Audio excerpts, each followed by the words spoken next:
Okay, let's start again.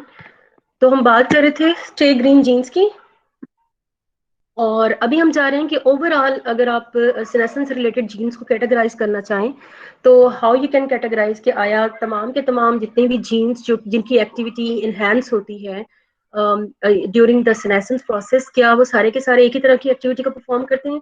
तो depending on कि आया वो उस दौरान में जीन्स जो है उनकी एक्टिविटी को, या आप यूँ कह लें कि सीनेसेंस रिलेटेड जीन्स को जो आए आप किस तरह कैटेगराइज कर सकते हैं। तो on the basis of the gene expression in Arabidopsis ये देखा गया है कि 27 जीन्स जो हैं जिनके ट्रांसक्रिप्ट लेवल्स जो हैं वो देखा गया है कि इंक्रीज हो जाते हैं ड्यूरिंग द सेनेसेंस प्रोसेस। और कितने इंक्रीज हो जाते हैं? एटलीस्ट 3-fold, 3 गुना ज्यादा उनकी एक्टिविटी जो है बढ़ जाती है at various stages of the leaf senescence. तो उनको फिर आप दो तरह की कैटेगरीज में जो है वो डिवाइड कर सकते हैं। एक है जिनको हम कहेंगे, जो हाईलाइट मैंने किए हुए हैं, up regulated genes that are terms at senescence associated genes. और दूसरे जो हैं ऐसे जीन्स हैं जिनको हम कहेंगे कि senescence down regulated genes, SDGs and एसएजीज। ठीक है, एसएजीज जो हैं इनमें आप कह लें कि वो वाले जीन्स हैं जो कि सबसे पहले आप कह लें कि एक्सप्रेस होंगे। और आप तो जानते हैं ना कि जैसे ही कोई आप कह लें कि कोई स्ट्रेस आता है, या जैसे ही कोई आप जो आप कह लें कि हार्मोन इंटरेक्ट करता है किसी सेल के साथ, तो सबसे पहले जो जीन्स जो पहले से तैयार बैठे होते हैं एक्सप्रेस होने के लिए, वो कौन से जीन्स होते हैं? वो ट्रांसक्रिप्शन फैक्टर्स होते हैं। ठीक है, मैम जो कि स्क्रीन तो शेयर नहीं हो रही। स्क्रीन शेयर नहीं हो रही।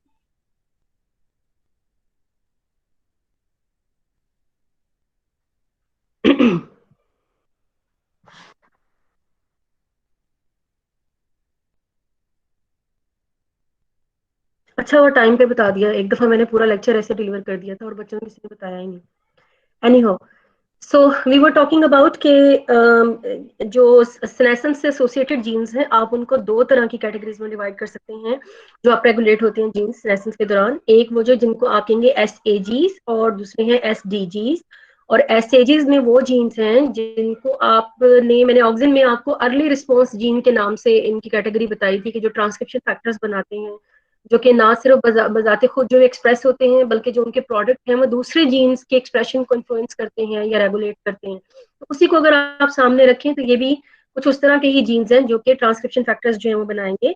और इसके अलावा ये जो एसिड जीन्स हैं, these also includes the many genes associated with the abiotic and biotic stress. ठीक है, जो बायोटिक स्ट्रेस और एबायोटिक स्ट्रेस के में जो जीन्स रेगुलेट होते हैं, ये वो वाले जीन्स जो हैं वो सेनेसेंस में भी जो है वो अपना पार्ट प्ले करते हैं, और वो भी ऐसे जीन्स ही हैं। और इसके अलावा ये जितने भी आपके जो बायोटिक इफेक्टिव फैक्टर जो कि इसके अंदर इन्वॉल्व हो सकते हैं या इन जीन्स को आप कहने के ट्रिगर कर सकते हैं, उनमें आपके पास क्या क्या आ सकता है? उनमें ऑटोफेगी बजाते खुद ये भी शामिल है, रिएक्टिव ऑक्सीजन स्पीशीज शामिल हैं जिनको आप रॉस के नाम से जानते हैं, मेटल आयंस की बाइंडिंग है, उनके जरिए भी ये अपरेगुलेट हो जाते हैं, पेक्टिन स्टेरेज जो है जो कि वॉल की डिग्रेडेशन के लिए इस्तेमाल होते हैं, एंजाइम्स उनकी उनसे जो है उनकी वजह से भी ये अपरेगुलेट हो जाते हैं, लिपिड के ब्रेक डाउन में इस्तेमाल होते हैं। और also the genes of the abscisic acid, jasmonic acid, ethylene जो कि हार्मोनल सिग्नलिंग में भी इस्तेमाल होते हैं। और अभी मैं आपको लास्ट पे लेक्चर के ये भी बताऊंगी कि ये सेनेसेंस में भी इनका रोल जो है वो मौजूद है। genes whose expression is suppressed by senescence, जिनको मैंने आपको बताया कि these are senescence down regulated genes, तो associated तो हो गए ना senescence के साथ, कि senescence में ये down regulated रहते हैं। अगर ये senescence में down regulated ना रहें तो भी फिर उसका उल्टा इफेक्ट आएगा, यानी कि senescence को ये नहीं होने देंगे। So a comparison of the metabolic pathways that are either stimulated by SAGs or are stimulated by the STGs, इन तमाम को हम आपको दिखा सकते हैं कि एक लीफ सेनेसेंस जो कि रेबिडोप्सिस का लीफ को है जिसको शो किया गया है, और ये डिफरेंट स्टेजेस आप उसकी तरह देखिएगा। ऊपर वाली जो कैटेगरीज है ये दिखा रही है, ये different stages of the leaf है जो कि डेज ऑफ द जो लीफ है उसको मेंशन किया हुआ है उसी लीफ के ऊपर, 19 days old, 21 days old, 23, 25, 27 and so on. और ऊपर जो है ये आपको दिखाए हुए हैं कि वो तमाम फैक्टर्स जो कि आप रेगुलेट करते हैं ऐसे जेस को, और नीचे वाले जो हैं वो ऐसे SDGs वाले जो जिनको जीन से जो रिलेटेड हैं वो नीचे वाले हैं फैक्टर्स। इनमें अमाइनो एसिड का मेटाबॉलिज्म है, राइबोसोम है, कार्बन यूटिलाइजेशन है, क्लोरोफिल की बायोसिंथेसिस, साइटोकाइनेल मीडिएटेड सिग्नलिंग, यानी कि तमाम वो प्रोसेस जिनका लेसन्स में कोई लेना देना नहीं है, वो डाउन रेगुलेट हो जाते हैं, वो डाउन रेगुलेट करते हैं जीन्स। और ग्लाइसिन की मेटाबॉलिज्म, क्योंकि ग्लाइसिन भी एक प्रोटेक्टिव आप कह लें कि मॉलिक्यूल है जो कि स्ट्रेस में प्रोटेक्शन प्रोवाइड करता है प्लांट को, तो वो भी फिर ज़्यादा डाउन रेगुलेट होगा। फोटोसिंथेसिस भी डाउन रेगुलेट मतलब उसमें ही आएगी, उसके जीन्स में उसी में आएंगे इस कैटेगरी में। अप रेगुलेशन में अभी मैंने आपको कुछ गिनवाए भी हैं, कुछ यहाँ पे और भी लिखे हुए हैं, जैसे ऑटोफैगी ट्रांसपोर्ट है, रॉस है, रिस्पॉन्स टू वाटर है, ABA जस्मोनिक एसिड, इसकी सिग्नलिंग एंड स्किन के ट्रांसक्रिप्शन, मेटालाइंस हैं, DNA बाइंडिंग प्रोटीन्स हैं, कैरोटीन मेटाबॉलिज्म है, और इसके अलावा catalytic activity, transport and ethylene signalling and lipid metabolism है, कैटाबॉलिज्म है, और साइटोस्केलेटन है। ये तमाम के तमाम की जो जीन्स हैं those are involve in the you can say the up regulated or down regulated in Arabidopsis.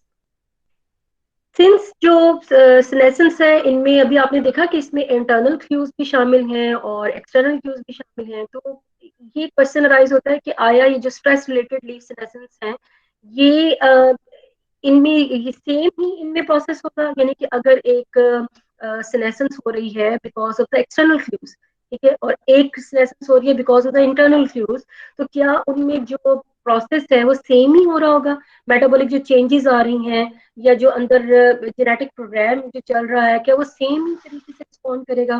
तो उसके कंपैरिजन के लिए gene expression pattern of the Arabidopsis leaves जो हैं treated with a variety of abiotic stress and those with naturally stressing leaves, उनको आपस में study किया गया है। और उन दोनों की स्टडीज से ये देखा गया है कि जो अर्ली स्टेजेस होती हैं ऑफ द ट्रीटमेंट, जब आप किसी एक लीफ को उन्होंने एबायोटिक स्ट्रेस की ट्रीटमेंट दी है, तो जो जीन एक्सप्रेशन पैटर्न था स्ट्रेस लीफ का, that was distinct from those of the naturally stressing leaves. लेकिन बाद में आने वाली जो स्टेजेस हैं उनमें जो बाकी का पैटर्न है, यानी कि लीफ का येलो होना और बाकी की जो चेंजेस आती हैं लीफ के अंदर, तो वो चेंजेस जो है वो आपस में कन्वर्ज करती है, यानी कि वो चेंजेस सेम है। और शुरू में जब स्ट्रेस आता है तो उस टाइम पे जो चेंजेस हैं वो एक नॉर्मल स्ट्रेसेंस होने वाले जो लीफ में जो चेंजेस आती हैं उनसे वो डिफरेंट होती हैं। तो एट स्टार्ट डिफरेंट होती हैं, लेकिन आगे जाके सारे जो हैं वो सेम हो जाती हैं।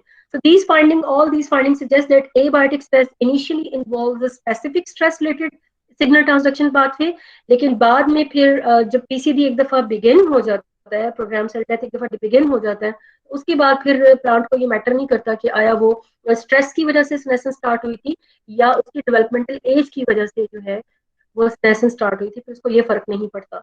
तो उसके बाद के जो बाकी पाथवे है वो फिर सेम हो जाता है।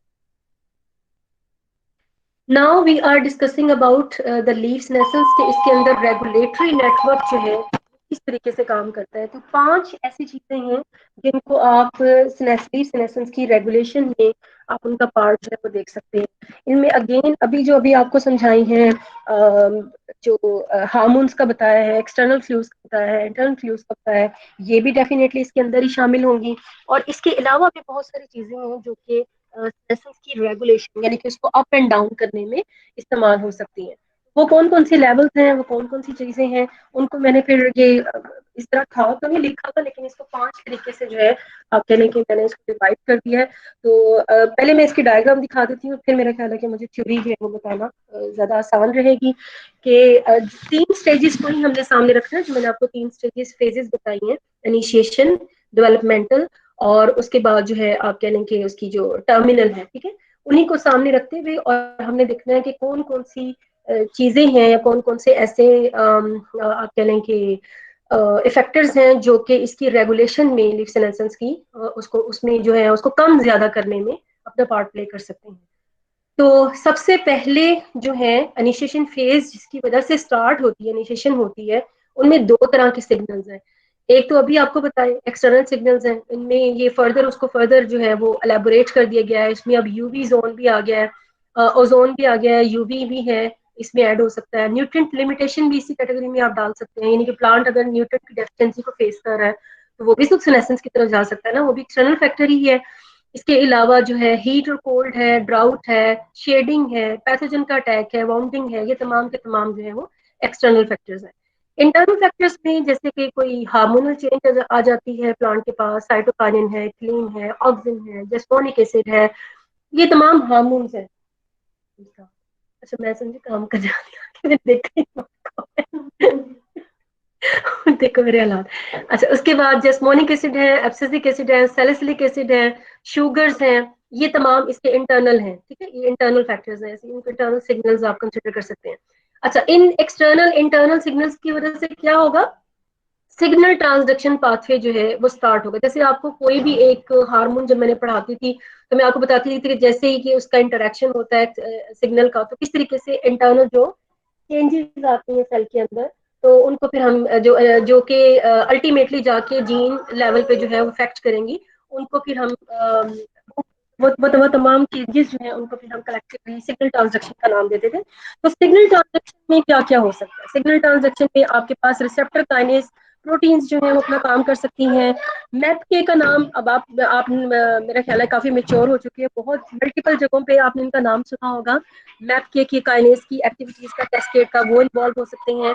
हार्मोन की मेटाबॉलिज्म सिग्नलिंग जो है वो यहाँ पे आ जाएगी। रिएक्टिव ऑक्सीजन स्पीशीज जो प्रोड्यूस होंगी वो यहाँ पे मतलब in response of the external and internal cues जो रिएक्टिव ऑक्सीजन स्पीशीज प्रोड्यूस होंगी वो यहाँ पे अपना रोल प्ले कर सकती हैं।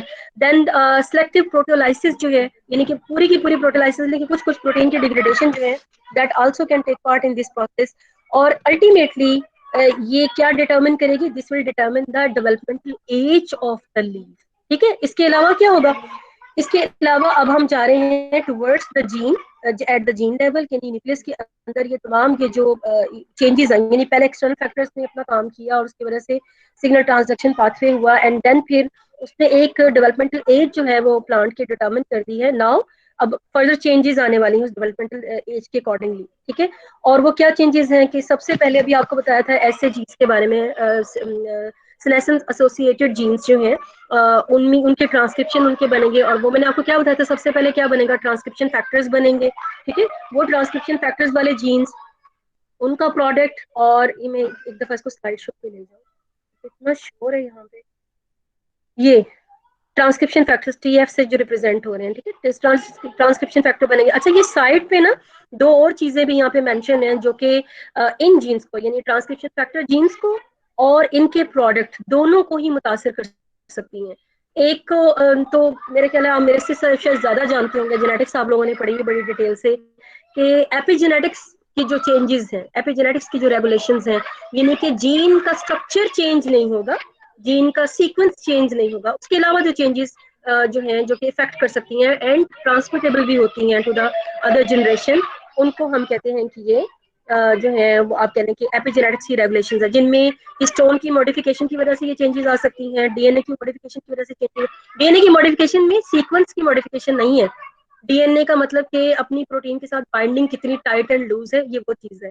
क्रोमेटिन की रिमॉडलिंग वो वैसे डीएनए के साथ हिस्टोन प्रोटीन का इंटरेक्शन ही है, अदर प्रोटीन का इंटरेक्शन ही है, वो रिमॉडलिंग जो कि जीन एक्सप्रेशन को चेंज कर सकता है, but that is not involve in DNA sequence, उसमें कोई चेंज नहीं आती, वो वैसा ही रहता है। तो उसमें चेंजेस उसके बाद जब आप जानते हैं जब वो प्रोटीन बन रही होती है, तो अगर यूकैरियोटिक जीन की हम बात करें तो आपको पता है ना कि वो उसमें से इंट्रॉन्स रिमूव होते हैं, और इंट्रॉन रिमूव होकर देन एक्सॉन्स जो है वापस फिर रीयूनाइट करके लाइगेज एंजाइम्स, एंड देन फिर वो एक मेच्योर जो है ट्रांसक्रिप्ट बनता है मैसेंजर आरएनए का। तो उसको मेच्योर बनाने में स्मॉल इंटरफेरोन्स आरएनए जो है वो अपना काम कर सकते हैं, स्मॉल आरएनए जो है वो अपना काम करते हैं, स्प्लाइसिंग करते हैं उनकी, तो उनकी भी इन्वॉल्वमेंट हो सकती है। इन शॉर्ट के इन तमाम का जो प्रोडक्ट है वो आपके पास ट्रांसक्रिप्शन फैक्टर के तौर पे जो है वो आ जाता है। यही ट्रांसक्रिप्शन फैक्टर फिर अदर जीन्स जिनमें आपके पास सेनेसेंस एसोसिएटेड जीन्स को यहाँ पे जो है वो दिखाया गया, सेनेसेंस एसोसिएटेड जीन्स को जाके ये उनके प्रोमोटर रीजन के साथ ये बाइंड करके इनको ट्रिगर करेंगे, और उससे फिर सेनेसेंस एसोसिएटेड प्रोटीन्स बनेंगी, और वो सेनेसेंस प्रोटीन एसोसिएटेड प्रोटीन्स जो हैं वो फिर फर्दर जो प्रोसेसेस हैं उनको वो कर पाएंगी, जिनमें सेल की डिग्रेडेशन है, ओवरऑल सेल की डिग्रेडेशन है, लेकिन हम जानते हैं कि उसमें इंटरनली बहुत कुछ चल रहा होगा, मैक्रोमोलिक्यूल्स की डिग्रेडेशन है, क्लोरोफिल का लॉस है, salvage of the transportation of the nutrients है, इसके अलावा डिटॉक्सिफिकेशन है, डिफेंस है, activation of the defence related genes हैं, वो तमाम चीजें फिर ये आपके लिए सेनेसेंस एसोसिएटेड प्रोटीन्स बनने के बाद ही ये पॉसिबल हो सकी। और ये जो चीज है, ये जो मरहला है, यहाँ पे फिर ये डीजनरेटिव फेज में आ जाता है, यानी कि इनिशिएशन फेज जो कि देखने में आपको इतनी छोटी लगती है, बट एक्चुअली उसमें बहुत सारी चीजें इन्वॉल्व हैं जो कि इनिशिएशन फेज से अल्टीमेट प्रोडक्ट बनाती हैं सेनेसेंस एसोसिएटेड प्रोटीन्स को, जो कि फिर डिजेनरेटिव फेज में होने वाले तमाम प्रोसेसेस को सर अंजाम देंगी। वो प्रोटीन एंजाइम्स फिर ये डिग्रेडेशन का प्रोसेस करवाएगी। एंड देन की फिर उसके बाद की स्टोरी जो है वो सिंपल है कि उसके बाद फिर अल्टीमेटली टर्मिनल फेज यानी कि सेल डेथ की तरफ चला जाएगा, जिसमें डीएनए की लेटरिंग है, destruction of the nucleic and nucleus and mitochondria, क्योंकि वो शुरू में नहीं होता, और breakdown of the plasma membrane and vacuole membrane है। तो ये सारी चीजें जो है ये फिर हैपनिंग जो है वो टर्मिनल फेज में होंगी। तो यहाँ तक बेटा आपको कोई बात अगर पूछनी हो तो आप मुझसे पूछ लें, क्योंकि इसके बाद फिर हमने relatively a new topic will be started. हाँ जी, कुछ पूछना है यहाँ पे? और यही इसकी डिस्क्रिप्शन भी है, उसको भी आप साथ साथ देख सकते हैं। इस दौरान में जब तक कि आप मुझसे क्वेश्चन पूछ रहे हैं तो मैं इससे गो थ्रू हो जाती हूँ कि ये जो मैंने आपको बताया था ना कि मैंने इसको फिर 5 में कन्वर्ट कर दिया, 5 स्टेजेस मैंने आप समझ लेके बना दिए। 5 स्टेजेस तो नहीं कह सकते, स्टेजेस तो 3 ही रहेंगी, इनिशिएशन और डिजेनरेटिव और टर्मिनल। लेकिन उसके अंदर जो इनिशिएशन है उसके अंदर जो 5 तरह के इवेंट्स हो रहे हैं उनको यहाँ पे मैंने डिस्क्राइब किया है कि among the important internal and external factors, जो हम पहले डिस्कस कर चुके हैं तो दोबारा से कुछ नहीं होते। और जो कि उसके बाद जो है इंटरनल फैक्टर्स को अलग, एक्सटर्नल फैक्टर्स को अलग कर दिया, 2 हो गए ये क्लूज। और उसके बाद आपके पास आ जाएंगे network of the overlapping signalling pathway, जिनमें इंटरेक्शन होगा इंटरनल एक्सटर्नल फैक्टर्स का, दोनों मिलके जो है वो कुछ चीजों को प्रोड्यूस करेंगे, जिसमें जो ये जो आपको ये वाला जो आपको ये वाला जो ब्लॉक आपको दिखाया था जिसमें हमने ये जो बातें, ये फिर ये पॉइंट नंबर 3 में है कि रिएक्टिव ऑक्सीजन स्पीशीज का बनना, या यूबिक्विटिक प्रोटियोसोम के पाथवे का, या प्रोटीन काइनेसिस का, या मैपके का बनना। ठीक है, ये सारी चीजें जो है नॉर्मल सिग्नलिंग जो में जो इन्वॉल्व होती हैं चीजें, ये तमाम जो है जो कि अल्टीमेटली जीन के एक्सप्रेशन को ऑल्टर कर सकती हैं, उन तमाम को पॉइंट नंबर 3 या फैक्टर नंबर 3 बना दिया है। उसके बाद जो एपिजेनेटिक्स का रोल है तो उसको अलग पॉइंट कर दिया है कि epigenetics mechanism can also alter the gene expression, और हिस्टोन के जरिए, जीन डीएनए मॉडिफिकेशन के जरिए, क्रोमेटिन की रीमॉडलिंग के जरिए चेंजेस ला सकता है। और फिर स्मॉल आरएनए का रोल जो है जो कि मॉड्यूलेट करते हैं जीन एक्सप्रेशन को पोस्ट ट्रांसक्रिप्शनल लेवल पे, और जब आपका ट्रांसक्रिप्शन फैक्टर जो है वो बन रहा होता है तो उसकी रीमॉडलिंग के लिए इस्तेमाल हो सकता है। तो इन तमाम की वजह से अल्टीमेटली फिर एंड प्रोडक्ट आपके पास क्या आता है, डेवलपमेंटल एज जो है वो डिसाइड होती है, और इस डेवलपमेंटल एज की वजह से ही फिर ऑनसेट आप कह सकते हैं कि लीफ सेनेसेंस का जो है वो हो जाता है, और उसके बाद फिर फर्दर जो है वो चेंजेस उसमें आएंगे। ठीक है जी बेटा, यहाँ तक कुछ पूछना है? उसके बाद हमारा एक नया टॉपिक यानी कि कौन से जीन इसमें इन्वॉल्व है उसकी हम बात करने जा रहे हैं। ओवरऑल तो मैंने आपको बता दिया ना, सेनेसेंस एसोसिएटेड जीन्स। अब उसको हम फर्दर डिफाइन करने जा रहे हैं कि एक्चुअली वो कौन से जीन्स हैं जो कि सेनेसेंस एसोसिएटेड जीन्स की फैमिलीज जिनमें आप उनको कैटेगराइज कर सकते हैं। जी, यहाँ तक कोई क्वेश्चन है तो आप बता दें। जी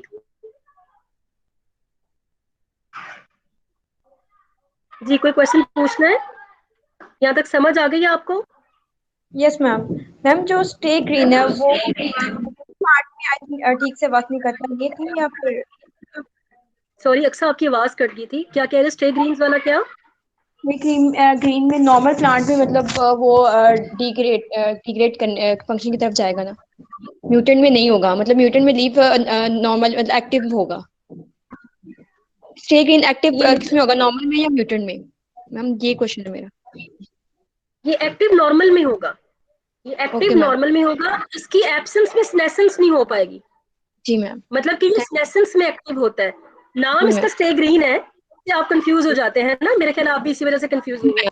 स्टे जी मैम। ग्रीन मतलब कि ग्रीन ही रहे, लेकिन वो स्टे ग्रीन का मतलब ये है कि अगर ये जीन म्यूटेट हो जाए तो वो प्लांट को ग्रीन रखता है, स्टे ग्रीन रहता है, जी स्नेसेंस मैम को थैंक। नहीं होने देता। दैट इज वाई इसका नेम स्टे ग्रीन रखा गया। जी मैम हो गया clear, thank you so much. जी, एनी अदर क्वेश्चन? मैम इसी में आपने एक टर्म यूज की थी एपोप्रोटीन की, वो वाला पॉइंट जो है वो क्लियर कर दे, उसका समझ नहीं आया कि एपोप्रोटीन विदाउट।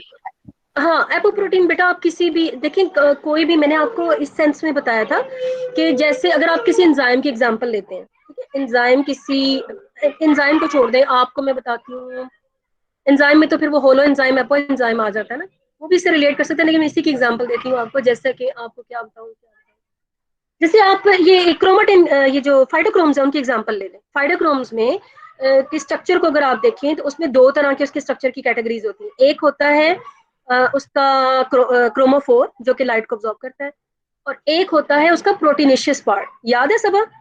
जी दो जी हिस्से मैम। होते हैं, जी है ना? तो जो उसका प्रोटीनेशियस पार्ट है ना, अगर वो अकेला हो क्रोमोफोर के बगैर, दैट इज एपोप्रोटीन। यस जी मैम, क्लियर। ठीक है, और अगर उसके साथ है, क्रोमोफोर के साथ है, तो वो होलोप्रोटीन बन जाएगा। जी जी, थैंक यू तो मैम। यहाँ के क्लोरोफिल के साथ जो एसोसिएटेड प्रोटीन्स हैं, उन मतलब क्लोरोफिल को जब निकाल देंगे तो वो एपोप्रोटीन बन जाएंगे। जी जी मैम, समझ आ गई, थैंक यू। हाँ जी, और कोई क्वेश्चन बेटा?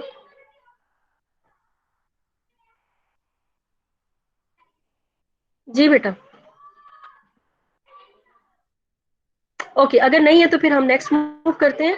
और नेक्स्ट हमारे पास, अब मैं इसी के बारे में फर्दर इसकी जा रहे हैं, ये जीन से रिलेटेड इसका लास्ट मतलब आप समझ लें कि स्टेप है, कि जिसमें इसकी जो जेनेटिक लेवल पे जितनी भी डिस्कशन है वो अब हम यहाँ पे इसको फाइनलाइज कर रहे हैं with respect to leaf senescence. लेकिन अभी मैंने आपको लीफ ऑब्सीडियन पढ़ाना है, that is relatively very small topic. Main अगर आपको ये समझ आता है ना लीफ सेनेसेंस, तो बाकी फिर कुछ भी नहीं है आपके लिए चैप्टर जो है, फिर आप समझें कि हाथी की धूम है और वो निकल जाएगी। तो अब हम जा रहे हैं कि फोकस करने के कौन सी ऐसी जीन फैमिलीज हैं जो कि मोस्ट अबंडेंट जो ट्रांसक्रिप्शन फैक्टर बनाती हैं, जो कि लीफ सेनेसेंस को रेगुलेट करती है। तो दो तरह की वो जीन फैमिलीज हैं। एक का नाम है एनएसी, ये बजाते खुद और काफी तरह की जीन फैमिलीज का एब्रीवेशन है एनएसी, ठीक है। और दूसरा भी एब्रीवेशन है, वो है इसको हम पढ़ेंगे, एनएसी को एनएसी पढ़ेंगे या नैक पढ़ लें, ठीक है। और दूसरा है WRKY, और इसको हम प्रोनाउंस करेंगे वर्की, ठीक है। वर्की मतलब है तो नहीं वर्की, स्पेलिंग तो वो नहीं है, लेकिन आप उसको वर्की प्रोनाउंस करेंगे। तो नेक एंड वर्की जो हैं, ये दो ऐसी जीन फैमिलीज हैं कि जिनके जो प्रोडक्ट्स हैं वो एज ट्रांसक्रिप्शन फैक्टर के तौर पे इस्तेमाल होते हैं लीफ सेनेसेंस में, ठीक है। अब पहले हम डिस्क्राइब करेंगे नेक को, कि नेक कौन सी जीन फैमिली है और इसमें ये फर्दर किन जीन फैमिली से मिलकर बना है। तो नेक की जो जीन फैमिली है, इसमें फर्दर 3 तरह के आप कह लें कि रिलेटेड जीन फैमिलीज हैं जिनके नाम का ये एब्रीवेशन है। ये आपके सामने ही है। अगर मैं आपको पॉइंटर से दिखाऊं तो एक ये है नैम, ATAF और CUC। आप देखें कि इनके स्टार्ट का नेम ही लिया हुआ है NAC। तो ये जो जीन फर्दर 3 जीन फैमिलीज हैं जो कि different species of the plant में पाई जाती हैं, इनसे इनका जो आप कह लें कि इनसे रिलेटेड जो ट्रांसक्रिप्शन फैक्टर है उनको एब्रीवेट किया है नेक ट्रांसक्रिप्शन फैक्टर। चाहे वो नैम के ट्रांसक्रिप्शन फैक्टर हैं, चाहे वो ATF के ट्रांसक्रिप्शन फैक्टर हैं, चाहे वो CUC जीन फैमिलीज के ट्रांसक्रिप्शन फैक्टर हैं, इनको ओवरऑल हमने नाम क्या दे दिया है, नेक ट्रांसक्रिप्शन फैक्टर का। और ये किस में काम करते हैं? इनका काम ये है कि they contain a highly conserved and terminal, जिसकी वजह से इनको रिलेट किया गया आपस में। और ये DNA बाइंडिंग, क्योंकि ट्रांसक्रिप्शन फैक्टर्स हैं तो DNA बाइंडिंग ये डोमेन्स रखेंगी, और they have a variable regulatory C terminal domain. और ओवरऑल इनको हमने नाम दिया है नेक का। और ये नेक डोमेन प्रोटीन्स जो हैं, ये एक्चुअली आप समझ लें कि these are the largest group of the plant specific transcription factors, जो कि इनकोड करते हैं approximately 105 genes in Arabidopsis, 140 genes in rice and 101 genes in soybean. तो डिफरेंट प्लांट्स में नेक को ट्रांसक्राइब कराने वाले जो जीन्स हैं उनका नंबर डिफरेंट है। देखिए सोयाबीन में 101 जीन्स ऐसे हैं जो कि नेक को ट्रांसक्राइब करवाते हैं।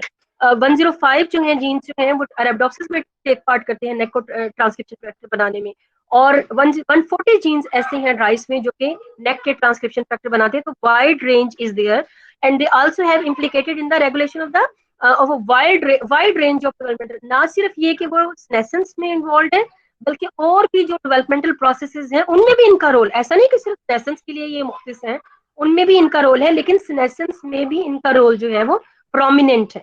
नाउ ये हमें पता कैसे चला कि नेक जो है वो इतना इंपॉर्टेंट है कि इनको म्यूटेट किया गया। जैसे हम नॉर्मली किसी भी, आपने अब तो आप इसके आदी हो चुके होंगे कि किसी भी प्रोसेस की अहमियत जानने के लिए उसकी जो रिलेटेड जीन्स हैं उनको हम म्यूटेट करके देखते हैं कि क्या इफेक्ट आता है।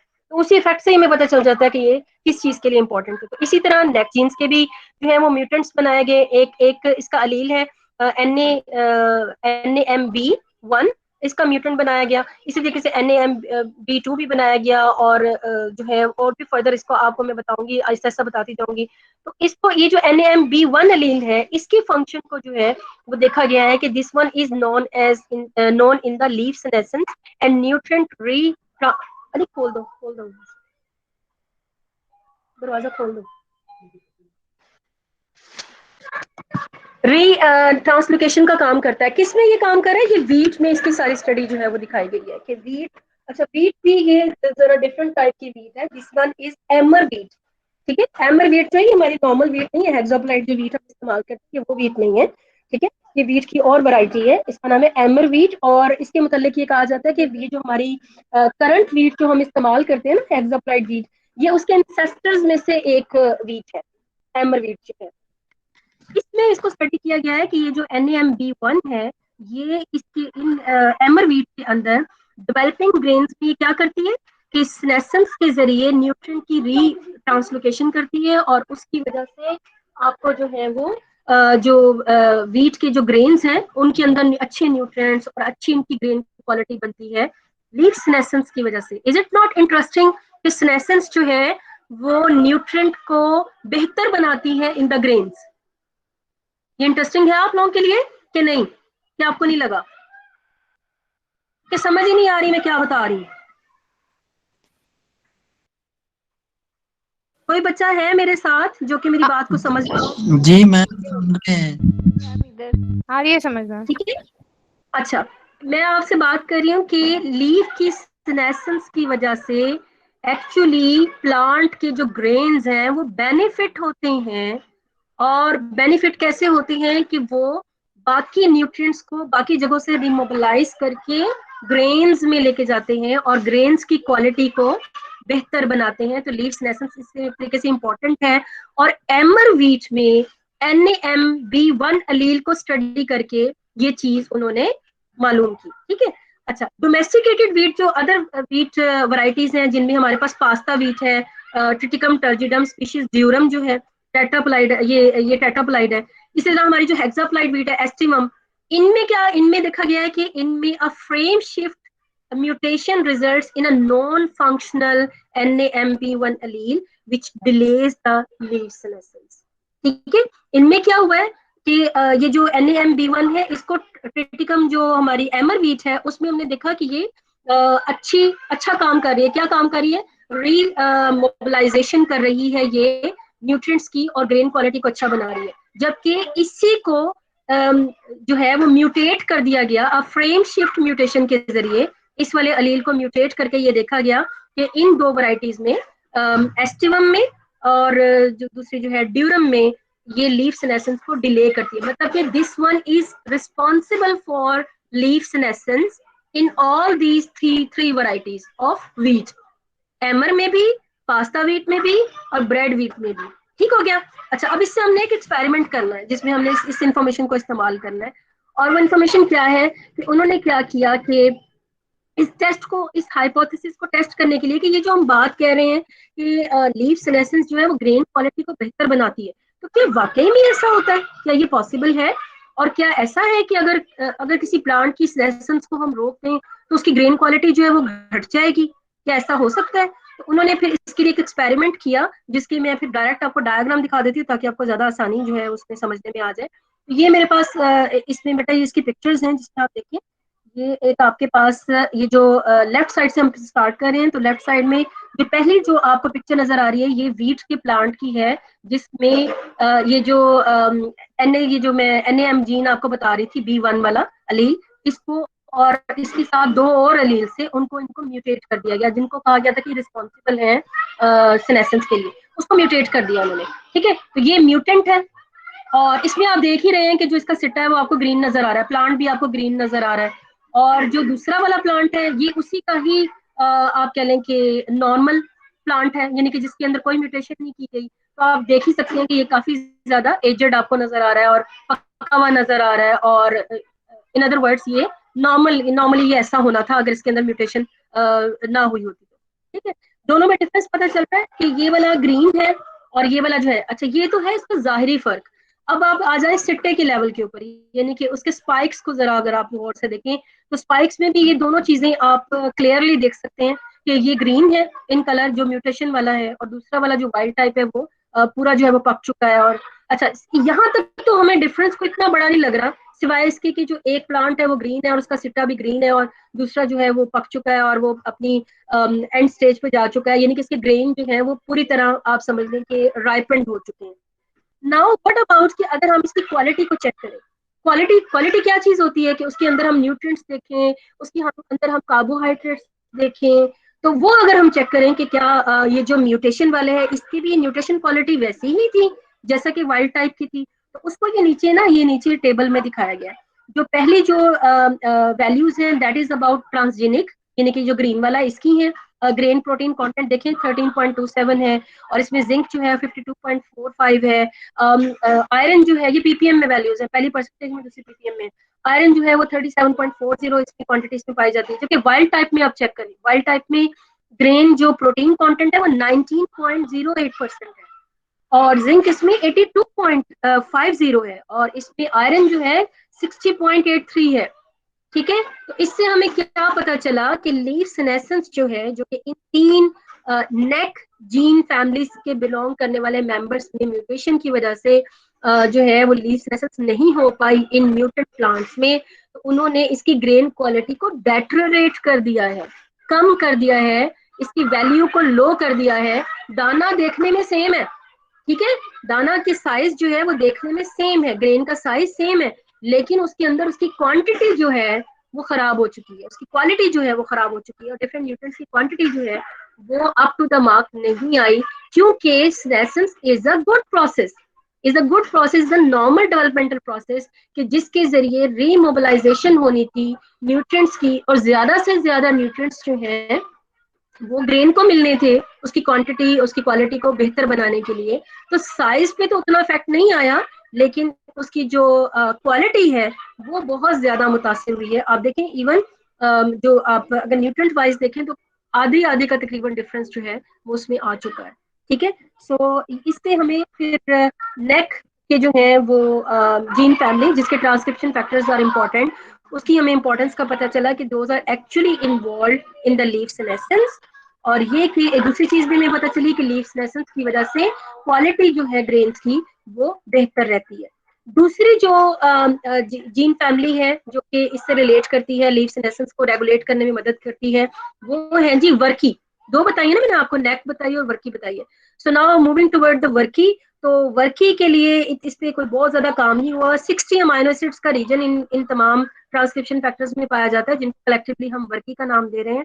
और इनमें जो है आप कह लें कि एक सीक्वेंस है WRKY GQ, और ये वो कहते हैं कि ये इसके एन टर्मिनल की डोमेन पे पाया जाता है ये sequence, and this sequence is conserved in all these WRKY gene transcription factors. और इनमें वो कहते हैं कि जो वर्की ट्रांसक्रिप्शन फैक्टर्स हैं इनको भी कहा जाता है कि ये तब इम्पोर्टेंट होते हैं जब प्लांट के ऊपर कोई पैथोजन जो है वो इंटरेक्ट करता है, और उसके उसके बाद जो सेनेसेंस होगी तो उसमें वर्की जो जीन फैमिलीज हैं या वर्की जो ट्रांसक्रिप्शन फैक्टर्स हैं ये अपना इंपॉर्टेंट रोल जो है वो प्ले करते हैं।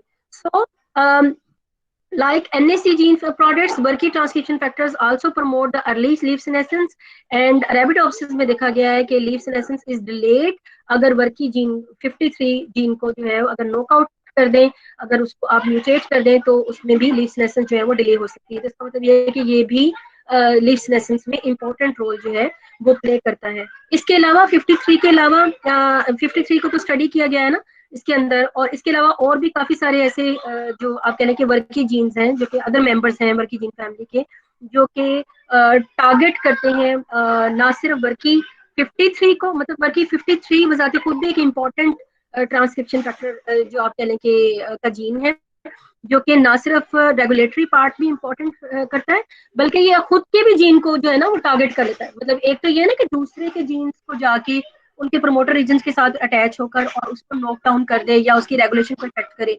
इसके अलावा इसमें एक खास बात ये भी है वर्की 53 में कि ये अपने ही जीन यानी वर्की 53 के ही जीन में के प्रमोटर रीजन के साथ जाके बाइंड कर जाता है और खुद के ही जीन को जो है ये रेगुलेट करना शुरू कर देता है। तो ये एक जो है ना एक इंटरेस्टिंग फीचर है इसका, जो कि इसकी नेगेटिव फीडबैक लूप को जो है वो डिस्प्ले करता है। इन एडिशन बर्की 22 जीन जो है उसको देखा गया है कि it is involve in the regulation of the dark induced leaf senescence, ये जो पहले भी मैंने आपको दिखाई है, and expression of the gene is suppressed by light but induced by dark. और अगर आप रिएक्टिव ऑक्सीजन स्पीशीज का एक्सपोजर दें या डार्कनेस देंगे तो वर्की 22 जो है इसका जीन जो है वो रेगुलेट वो एक्सप्रेस हो जाता है, और अगर लाइट दें तो इसका जो जीन है वो सप्रेस हो जाता है।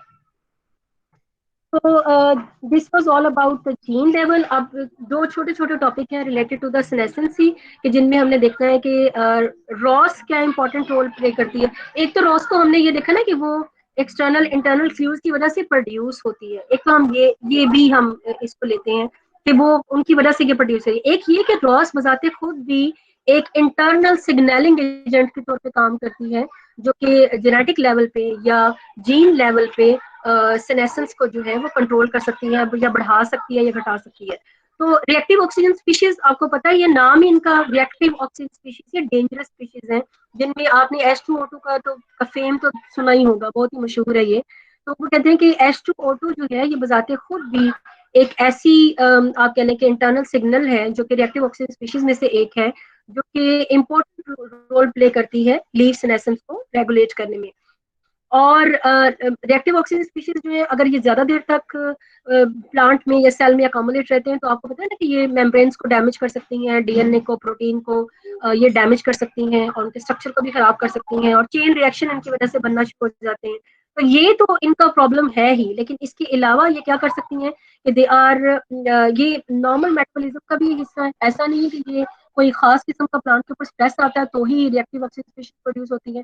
नॉर्मल जब फोटोसिंथेसिस हो रही होती है, जब नॉर्मल रेस्पिरेशन का प्रोसेस चल रहा होता है, तो उस दौरान में भी रिएक्टिव ऑक्सीजन स्पीशीज जो है वो प्रोड्यूस होती हैं, ऐसा नहीं कि वो नहीं होती। लेकिन फिर हम इसको इतनी इंपॉर्टेंस क्यों देते हैं, या हम इसको हम क्यों कहें कि आया ये सेनेसेंस को इंक्रीज करवाने का बायस है या सेनेसेंस की वजह से जो है वो मुतासिर होती है या ये एक सिग्नल के तौर पे काम करती है। वो तब है बेटा कि ये जब आप प्लांट के ऊपर कोई स्ट्रेस आता है ना, एक्सटर्नल इंटरनल स्ट्रेस आता है, तो ये एक्चुअली इनकी मिकदार जो है ना रिएक्टिव ऑक्सीजन स्पीशीज की ये बढ़ जाती है। ठीक है, ये मतलब नॉर्मल से बढ़ जाती है। तो जब नॉर्मल से बढ़ जाएगी, ऑलरेडी ये डेंजरस है, प्लांट बेचारा बड़ी तरीकों से बड़े एंजाइम्स के जरिए क्लोरोप्लास्ट में, माइटोकॉन्ड्रिया में इसको जो है वो इनके इफेक्ट्स को नलीफाई करने की कोशिश कर रहा होता है।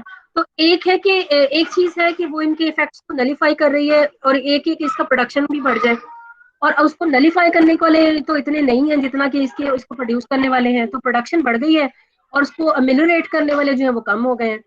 तो फिर उस हालत में जो प्लांट है वो डेंजर जोन में चला जाता है। हाँ, अगर कोई प्लांट इसको कॉप कर जाए, यानी कि उसमें रिएक्टिव ऑक्सीजन स्पीशीज को जो नलीफाई करने वाले जो एंटीऑक्सीडेंट्स हैं वो भी उसी मिकदार में अगर वो प्रोड्यूस कर ले, तो उसमें फिर ये इसको बियर कर जाता है, इसको झेल लेता है, जिसको इन अदर वर्ड्स कह लें। और जो नहीं झेल पाते वो ससेप्टेबल हो जाते हैं, और जो कहलाते हैं और जो झेल पाते हैं उनको हम कहते हैं कि वो टॉलरेंट हो गए हैं क्योंकि उन्होंने इनको सहार लिया है। तो रिएक्टिव ऑक्सीजन स्पीशीज को देखा गया है कि ये डायरेक्टली तो ट्रिगर नहीं करते सेनेसेंस को, लेकिन ये कॉज कर सकते हैं ऐसे physicochemical damage to the cell कि जिसकी वजह से सेनेसेंस जो है वो जेनेटिकली ट्रिगर हो सकती है।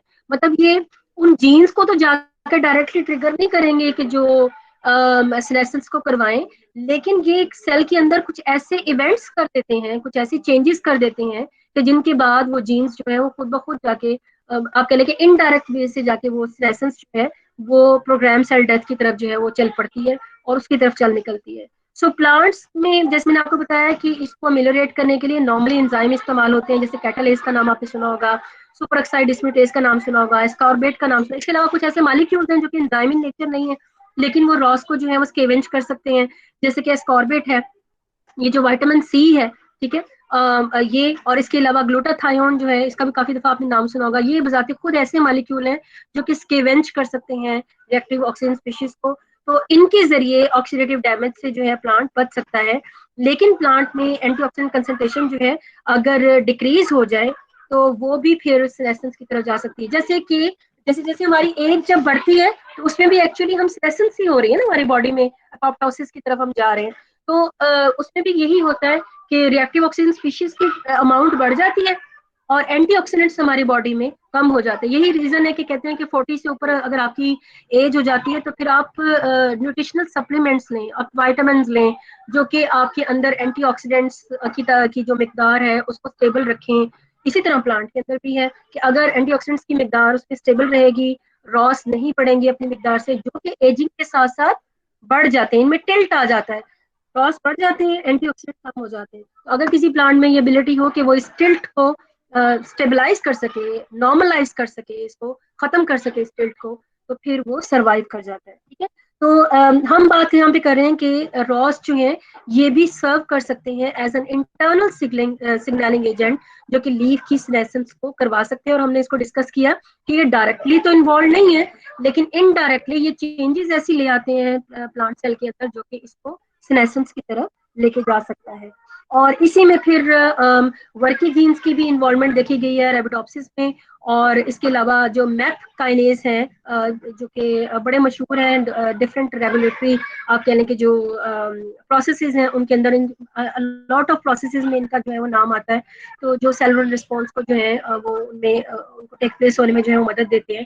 तो ये दोनों को देखा गया है कि मैप की सिग्नलिंग और वर्की 53 जीन के एक्सप्रेशन की सिग्नलिंग जो है लीफ सेनेसेंस में, अरेबिडोप्सिस में जो है इनका रोल यहाँ पे वो देखा गया है with respect to H2O2 which is a reactive oxygen species।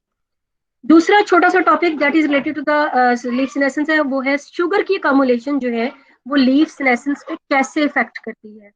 तो आप क्या ख्याल करते हैं कि शुगर की अकोमुलेशन जो है ये सेनेसेंस को बढ़ाएगी या कम करेगी, क्या कहते हैं आप जी? कोई बच्चा बताएगा कि शुगर की अकोमुलेशन की वजह से सेनेसेंस होगी या नहीं होगी?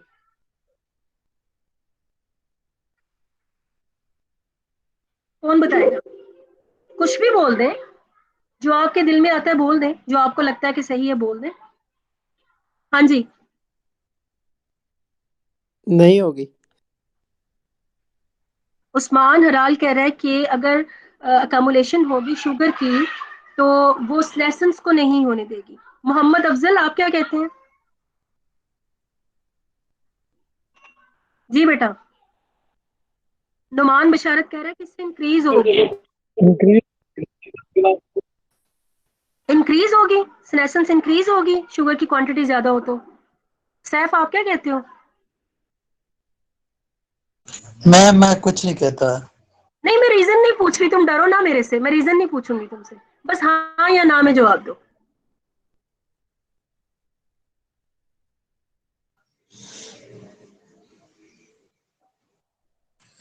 मैम अगर ये कह सकते हैं कि अगर शुगर है उसमें, शुगर ही हमारे पास क्या सोर्स है एनर्जी का, हाँ अगर हाँ ये है तो उसको नहीं होने चाहिए थी ना।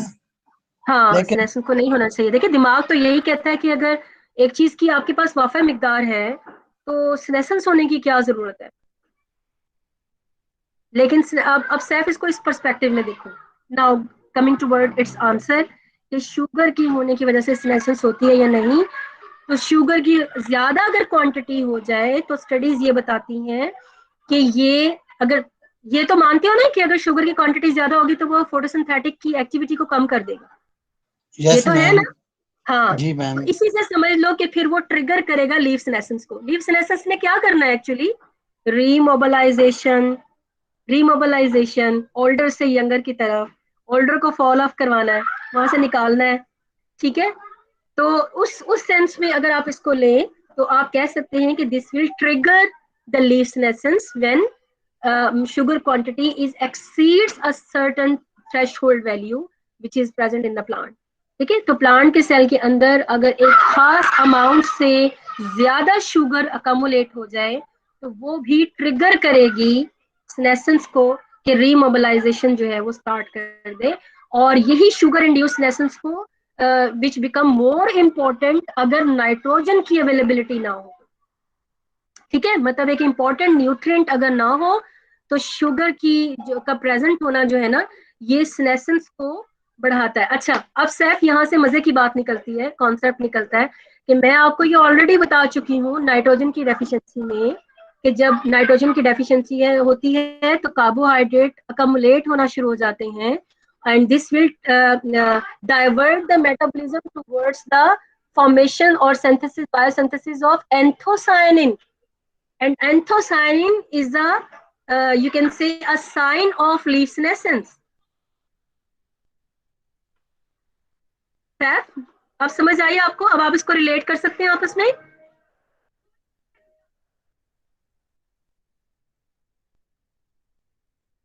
अच्छा, कोई जवाब नहीं। ओके, जी मैं जी खाम मैं एक्साइटेड हो रही हूँ पढ़ा के। नहीं आप लोग मैम, नहीं हो सकते। हाँ जी। जी मैम, मैम सुन रहा था वो, मैंने ना वो एक्चुअली वो माइक ऑन करने के बजाय हैंड रेज कर दिया था। मैम सुन रहा हूँ, ठीक आप कह रहे हैं। हाँ ठीक है, ये मैंने हाईलाइट भी कर दिया इसको कि स्टडीज बताती हैं कि अगर हाई कंसंट्रेशन होती है शुगर की तो वो फोटोसिंथेटिक एक्टिविटी को लो कर देती हैं और वो ट्रिगर कर देती है लीफ सेनेसेंस को। और इसको मैंने रिलेट किया इस बात से कि अगर नाइट्रोजन की डेफिशिएंसी हो प्लांट में तो वो ऑलरेडी मैं आपको बता चुकी हूँ कि वो डाइवर्ट करती है एंथोसायनिन की प्रोडक्शन की तरफ प्लांट को, and that is a sign of senescence. ठीक है। अच्छा, अब इसको फिर स्टडीज से भी देखा गया। उन्होंने देखा कि ट्रीहालोज 6 phosphate and sugar accumulate in the senescing Arabidopsis leaves, which suggests that trehalose 6 phosphate may play important role in the onset of the leaf senescence. ठीक है, and this at least under the condition of the high carbon availability. अगर carbon की availability लो है तो फिर senescence नहीं trigger होगी। अगर कार्बन अवेलेबल है लेकिन नाइट्रोजन अवेलेबल नहीं है, या अकमुलेशन है कार्बोहाइड्रेट्स की और कार्बन और भी मौजूद है, मतलब वो सफिशिएंट अमाउंट में मौजूद है, तो ये सेनेसेंस स्टार्ट होगी। ये नहीं कि पीछे से कार्बन की कमी चल रही है और थोड़ी सी जो है वो अकमुलेट हुई है शुगर और उसने सेनेसेंस की तरफ प्लांट को ले गया, ऐसा नहीं होगा। कार्बन की हाई अवेलेबिलिटी होनी चाहिए और फिर उसके बाद डिसाइड होगा कि आया कोई और न्यूट्रिएंट डेफिशिएंट तो नहीं चल रहा, तो फिर वो लीफ सेनेसेंस की तरफ जाएगा या नहीं जाएगा। ठीक हो गया? जी ma'am. So that is all for today. ये आज हमारा लेक्चर आज यहीं पे एंड होगा, और नेक्स्ट जो इसका टॉपिक है वो फिर इंशाल्लाह फिर मैं ना, वैसे तो वो आसान सा ही था लेकिन मेरे ख्याल है काफी लंबा हो गया आज लेक्चर और थोड़ा आज हमने गैप भी ले लिया, तो आज हम इसी पे एंड करते हैं। और आई होप कि एक लेक्चर बस इस चैप्टर का और रह गया तो फिर उसके बाद ये कवर हो जाएगा आपका। और जैसा कि सैफ ने शेयर भी किया हुआ है क्लास में कि आपका जो मिड टर्म एग्जाम है वो फर्स्ट वीक ऑफ मई में हो रहे हैं। ठीक है, सो बी रेडी और साथ साथ इसको तैयार करें। रिदा ने मुझे रिक्वेस्ट की हुई थी कि मैडम इसकी अपलोड कर दें जो है वीडियो। तो एक तो रिदा मुझे ये सेटिस्फेक्शन थी कि आप में से मैक्सिमम लोग जो है वो क्लास ज्वाइन करते हैं, तो इतनी ज्यादा उसकी जरूरत नहीं है। लेकिन ऐसा नहीं कि मैं करूंगी नहीं, अपलोड करूंगी उसको जो है ना शॉर्ट करके, क्योंकि इसका साइज काफी हैवी हो रहा है, 1.5 घंटे की से ऊपर की बन जाती है वीडियो, तो साइज बहुत बड़ा होने की वजह से पहले मैं इसको डाउन साइज करके देन अपलोड करके यूट्यूब पे फिर आपको लिंक दूंगी ताकि आप आसानी से उसको डाउनलोड कर सकें। अदरवाइज ये बहुत स्पेस घेरेगी आपके लैपटॉप में भी और मोबाइल में भी। तो इस एक्टिविटी की वजह से मैं थोड़ा सा डिले कर रही हूँ, but I try my best कि आज या कल के दिन में मैं आपको ये प्रोवाइड कर दूं, जितनी जो भी 2-3 वीडियोस हमने रिकॉर्ड की, आज की 2 वीडियोस और जो प्रीवियस लेक्चर की वीडियो है, ये तीनों मैं आपको इंशाल्लाह भेज दूंगी। ठीक है, पोस्ट कर दूंगी इसकी लिंक इन द GCR। तो that is all today for today. जी बेटा। मैं पेपर्स ऑनलाइन होंगे? ये अभी नहीं पता।